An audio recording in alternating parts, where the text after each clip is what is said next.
Gentleman yields. I now recognize Mr. Magaziner, who also is a ranking member, and we appreciate his service for 5 minutes of questioning. Well, thank you, Chairman, and to the ranking member as well, and my colleagues. It's great to be back and to be starting out with such an important and bipartisan topic because the United States faces an incredibly dangerous and growing threat landscape with regard to cybersecurity. We face attacks from international cyber criminal groups, such as the Brain Cipher group, which attacked my home state of Rhode Island last month, stealing sensitive information from hundreds of thousands of Rhode Islanders. And we also face increasingly brazen attacks from adversarial nations, including China, Russia, Iran, and North Korea.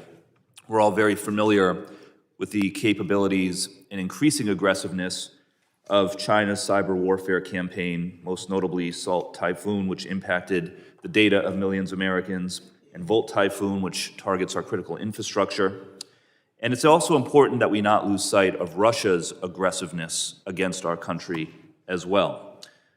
This past October, the Justice Department seized 41 internet domains being used by Russian hackers known as the Callisto Group, attempting to infiltrate U.S. companies and government agencies.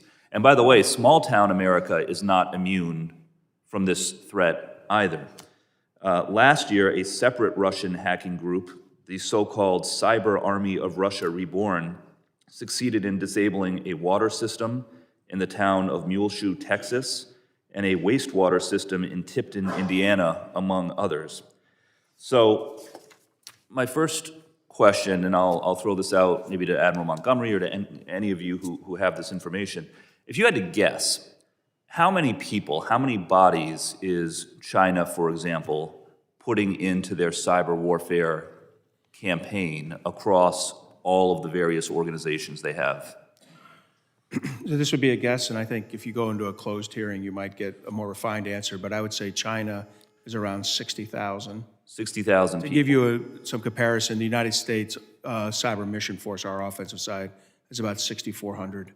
So China has 10 times as many people targeting us with cyber warfare as we have trying to defend ourselves. And I assume that Russia also, through their assorted organizations, thousands of individuals. So, and first I should say we have an intelligence community element number that we don't discuss, but it's not 54,000 to close the gap. Yeah. Russia has a different number, and Russia's they have both military and intelligence services that do actions, and they have contractors through what's called the IRA, a contracting group, and there's a mix of people in there who do both. And then but their number is much bigger. Global criminal organizations, there are countless organizations and individuals targeting us with hacks, with ransomware, et cetera. During Governor Noem's confirmation hearing to be Homeland Security Secretary, she said that CISA needs to be, quote, much smaller to fulfill their mission. Do any of you agree that CISA should be smaller given the number of threat actors that are targeting the United States every day in the cyberspace? I will take that as a no. I'll also note, by the way, that she was one of only 2 governors who turned down federal grants for her state to strengthen cybersecurity as well. So there's a pattern here that is concerning that I'm sure we will ask her about when she comes before this committee, assuming she is confirmed. I also want to commend, well, a number of the recommendations that have been made I think are terrific and make great sense. I want to commend you again, Admiral, for targeting the issue of critical infrastructure.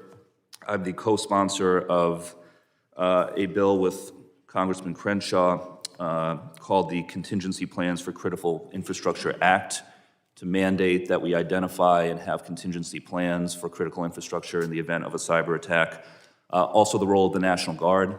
I want to give a shout out to the 102nd Cyber Operations Squadron at the Rhode Island National Guard, who do a phenomenal job.